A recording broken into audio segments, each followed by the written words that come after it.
Stacia Winters, what did President Johnson do when he heard about the request for 2006 more combat troops to Vietnam? He asked the Senate Majority Leader Mike Mansfield of Montana to support him in the action of sending more troops over. Okay, very good. And like I said yesterday, I just wish, I wish you'd have the opportunity to listen to this from his perspective. It was so awesome, but I'll do the best I can. As was mentioned by Stacia, to help relieve some of the pressure, Johnson invited Senate Majority Leader Mike Mansfield into his Oval Office, and the President wanted Senator Mansfield's blessing and advice on sending more troops to Vietnam. Now, Senator Mansfield had just returned, ironically, from a trip to Vietnam to examine and study the situation there. Okay? He wanted to know for himself. He had heard all these things, so he actually took a trip there. So when President Johnson asked Senator Mansfield on his opinion of more troops, Mansfield's response was, and you got to know Mike Mansfield, he wasn't a guy that talked a lot. He just was straight and to the point. I remember he would tell a story when he would talk to us, and then he'd look up and blink his eyes and he'd say, pretty windy, meaning it was too long. So he was really short in his answers. So when Johnson asked him on his opinion of more troops to Vietnam, he simply stated, not one more troop. What do you mean by that? No. He wouldn't support one more troop to be committed. He said, not one more troop. After his visit to Vietnam, he believed it was a war that they should not be in. It was a war that they did not think they could be successful in, and he was thinking stalemate at best, similar to Walter Cronkite. Johnson's response to Mansfield, you got to understand President Lyndon Johnson was a guy that got what he wanted. He was a very persuasive man. He'd get nose to nose to you. When he picked members of the Warren Commission, 90% of them want to know part of that, and he just said, you will serve. That's what you will do. And he just had a way about him. Well, Senator Mansfield, Johnson was a big man. Senator Mansfield was a tiny man. He was not a big fellow, about this tall and about this big around. Very powerful man, but a tiny individual. Just amazing how little he was. And Johnson was very disappointed in Mansfield's answer. And Mansfield didn't want to sit there and talk about it. He simply started to depart the Oval Office. And when he did, President Johnson said to him, quote, I sure would appreciate some support from my majority leader. Mansfield stopped, turned around. Mr. President, I am not your majority leader. I am the Senate's majority leader. Now, not many people would turn and say that to Lyndon Johnson, but Mike Mansfield did. I get goosebumps telling the story. I wish he could tell you, because he was just an incredible. Can you imagine if you saw the guy that he turns to the president and said, Mr. President, I'm not your majority leader, I'm the Senate's majority leader. Turned around, walked out. Well, after meeting with Senator Mansfield and getting his feelings, Johnson decided to address the nation about the situation in Vietnam. He was going to go on national television because he's getting heat over the Tet Offensive. He's been asked for 206,000 more troops committed. He thought it was time to get on national television and tell the American people about the situation in Vietnam. He had not spoken to them since what? And the Tet Offensive. Okay, he has not addressed anybody since that disastrous Tet Offensive. So, on March 31st, 1968, at 9 o'clock in the evening, Eastern Standard Time, from his office at the White House, Johnson addressed the nation. On March 31st, 1968, at 9 o'clock in the evening, Eastern Standard Time, from his office at the White House, Johnson addressed the nation on Vietnam.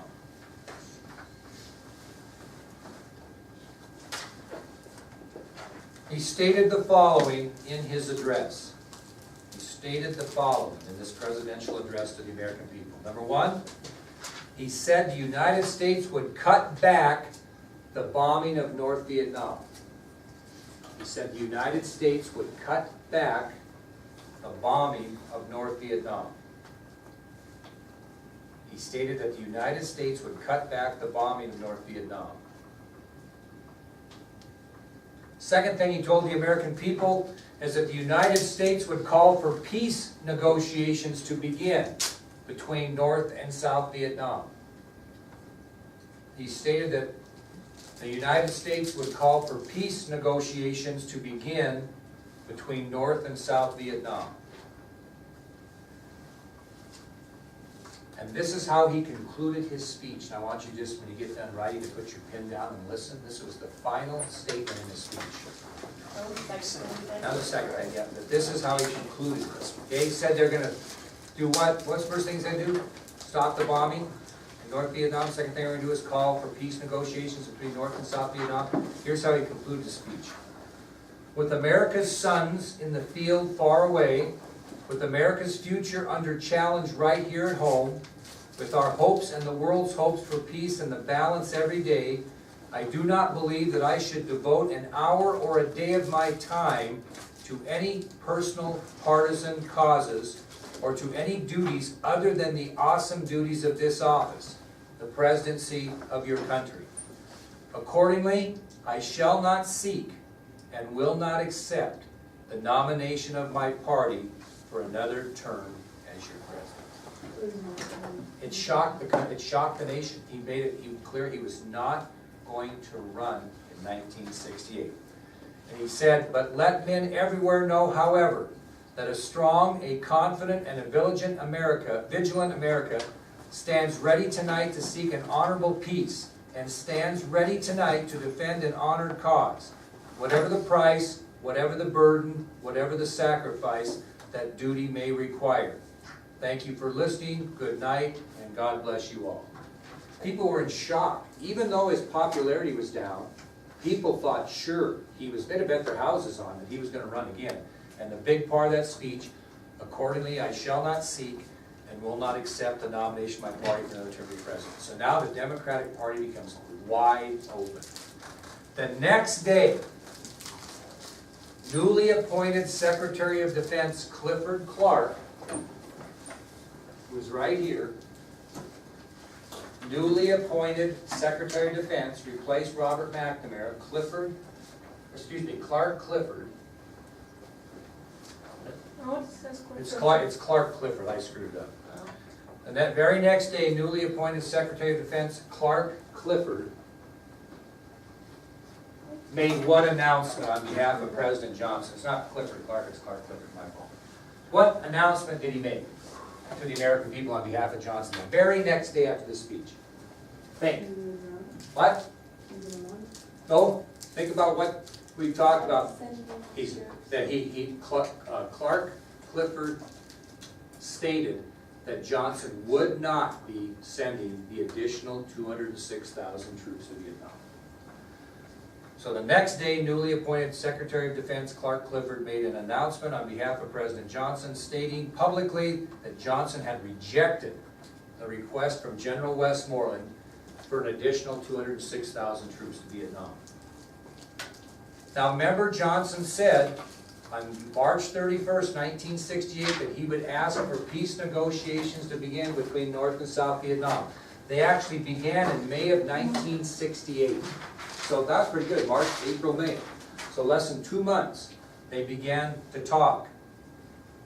Unfortunately, fighting in Vietnam would continue for another 5 years. Okay? So they began negotiations in May of '68, and they continued for 5 more years before we were totally done with the Vietnam conflict. Any questions on that? So, whose job is it going to be now to repair Vietnam to the right? The following president is going to be Richard Nixon. Okay? Let's talk about another tragic thing that happened, the assassination of Robert F. Kennedy. Now, I mentioned to you that Kennedy threw his hat in the ring to try to gain the Democratic nomination before, really, right, Johnson made the decision not to run. So who's his main challenger going to be for this? Not Johnson, Eugene McCarthy. Okay? And that'll be interesting because McCarthy had so much success because Johnson was not very well liked. Well, Kennedy steps in the picture and McCarthy's popularity is going to start to level out a little bit. Now, there are 2 issues that Kennedy was campaigning on. Every person that runs for president has a campaign issue. These were the 2 issues. Obviously, the debate over what was one? What? Vietnam. The debate over Vietnam was certainly one campaign issue. But what do the Kennedys have a reputation for, especially Bobby and Ted Kennedy during his long career in the Senate? Providing what? Opportunities for less advantage. So his other campaign issue is making efforts to reach out to poor people and members of minority groups. Okay? He wanted to be proactive to help poor people and minority groups that were being discriminated against. So he ran on the campaign of the debate over Vietnam and making efforts to reach out to poor people and members of minority groups. Well, in the early summer of 1968, Kennedy was campaigning in South Dakota and California. What was going on? Those primary elections we talked about. Remember? They have them. Where's usually the first one at? Where's usually the first big primary election? Philadelphia. Oh, back east. Small area, you'd be surprised. New Hampshire. New Hampshire is usually the first ones that are. So they've been through that. He's in South Dakota and California in the primary elections. By June 4th of 1968, Senator Kennedy had won Democratic primaries in both South Dakota and California. Won in both areas. Pretty big for him. It really boosted his chances to try to get the nomination in 68 by winning these two primaries.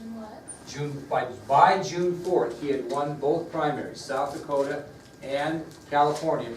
And the two victories really boosted his chances to get that nomination at the Democratic National Convention, which will be held in Chicago. Okay, later. Dakota or North Dakota? South. Did I say north? South. Okay? Well, during the early morning hours of June 5th,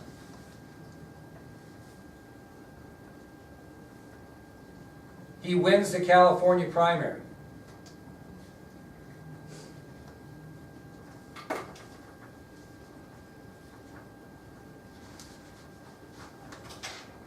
And decides to address his supporters after the victory.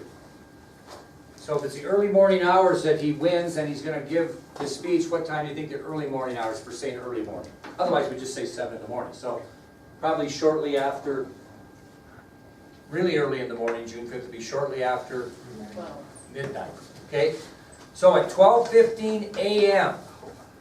on June 5th, he's giving a victory speech in Los Angeles at a hotel called the Ambassador Hotel. That's where he's staying. He's just won the California primary. So it's 12:15 a.m. He's going to step up to a podium in the grand ballroom of the Ambassador Hotel and give a victory speech on his big primary win in California, which was huge. And the next place they're going was Chicago. So he was going to give a speech on his great victory and on to Chicago. You know what I mean? Let's win there. That was one of the things he said. So he gives this speech, which you'll get a chance to see, at the ballroom at the Ambassador Hotel. He ends his speech, well, it's on to Chicago and let's win there, gives the victory sign, and walks off the podium. Okay? Now, he and his entourage, people around him, friends, supporters, they decide to exit through the hotel kitchen area rather than to go out the front door. Why? Not so much for his safety, Quicker. to avoid the media. Okay? So the decisions have made that after he makes his remarks in the ballroom of the Ambassador Hotel, that he and his entourage were going to exit the hotel through the kitchen area. It'd be faster to get to his waiting limousine, so to speak, and it would avoid that media barrage that they really didn't want at that time. He was tired, wanted to get out of there. So Senator Kennedy takes his entourage, they go through the kitchen, they stop and shake hands with several well-wishers and hotel staff, made an effort to talk with the hotel staff that wouldn't be exactly your higher level supporters, you know, busboys, cooks. So he gets through the kitchen, he's walking through the kitchen, he's stopping, shaking hands. And as he began to exit the kitchen, a young man stepped out in front of him and yelled, "Kennedy, you son of a bitch." Okay? So as he's exiting the kitchen area, a young man stepped in front of Kennedy and allegedly shouted, "Kennedy, you son of a bitch."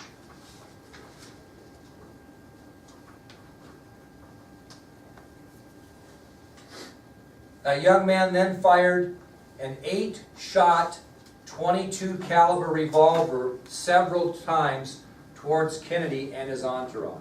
So he jumps out in front of him and yells, "Kennedy, you son of a bitch," takes out an 8-shot 22 caliber pistol and just starts pulling the trigger toward Kennedy and his entourage. 22. It's not a very big caliber pistol. 8 shot though. A lot of them are 6, this one was 8. Now you can get a clip with 10, I mean, or 15 or 20. But in those days, those revolvers were generally 6 or 8. This was an 8 shot, 22 caliber revolver.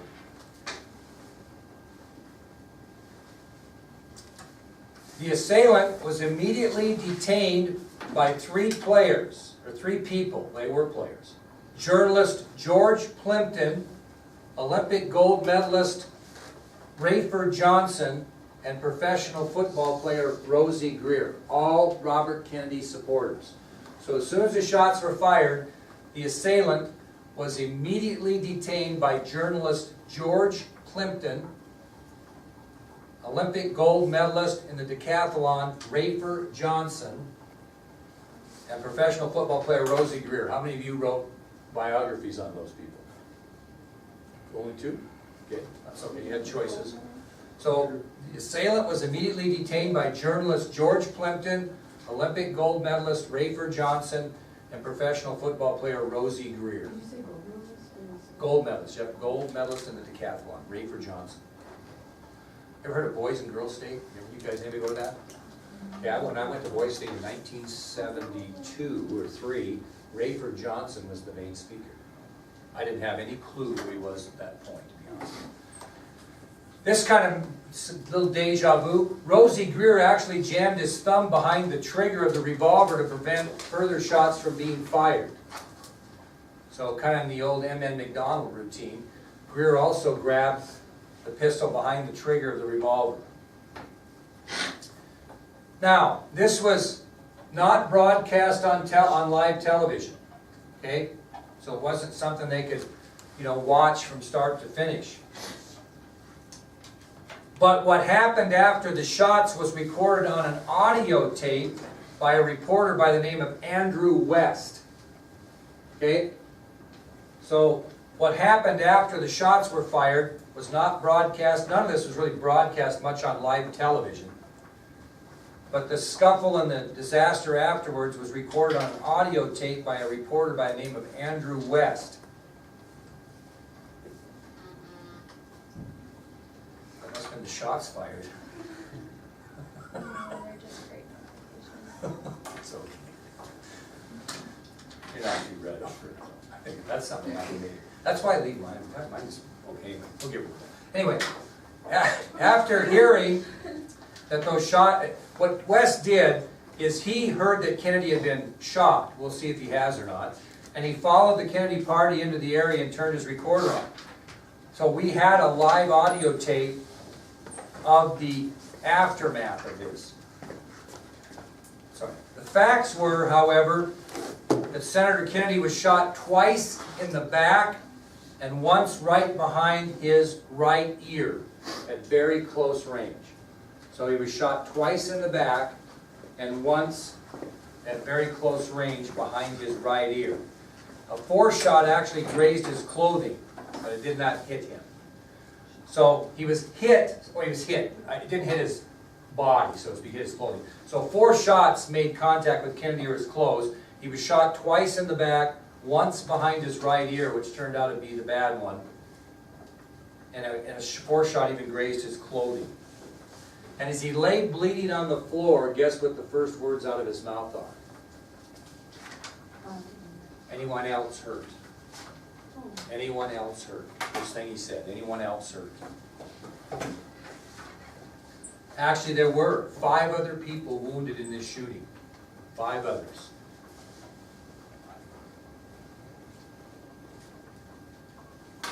By 5 different shots. They actually, 8 people were hit. I mean, 8 shots fired. That makes it about 5 people hit, including him 3 times. So all hit their marks. Now the one that grazed his clothing hit somebody else. Okay. Paul Schrade was the first one shot. Paul Schrade, not the first one, but one of 5. Paul Schrade. These are on your ID sheet. He was 43 years old. He was a member of the United Auto Workers who was there supporting Senator Kennedy at the primary election. So Paul Schrade, 43 years old, member of the United Auto Workers Union who was there supporting Kennedy. Here's a picture of him, if you get a chance, laying wounded with his signature, right in the top corner here, Paul Schrade. Okay? Second person injured was Elizabeth Evans.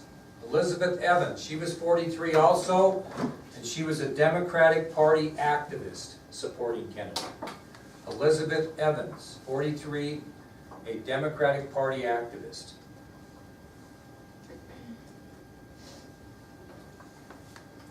Third person injured was Ira Goldstein. He was just 19.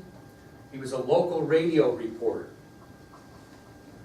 Ira Goldstein, 19-year-old local radio reporter.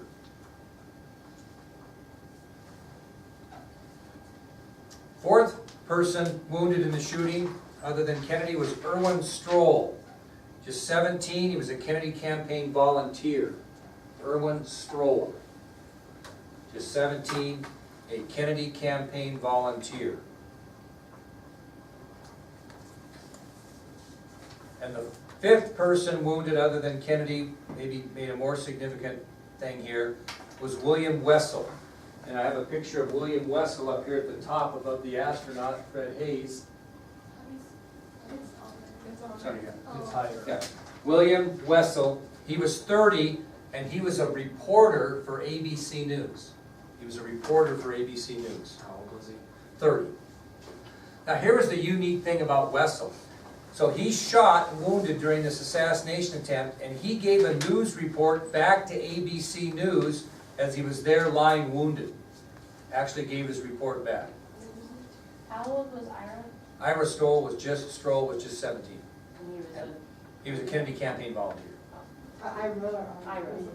Ira Goldstein and Erwin Stroll. But Ira, what was Ira? Oh, Ira Goldstein was 19, I'm sorry, a local radio reporter. Now, Senator Kennedy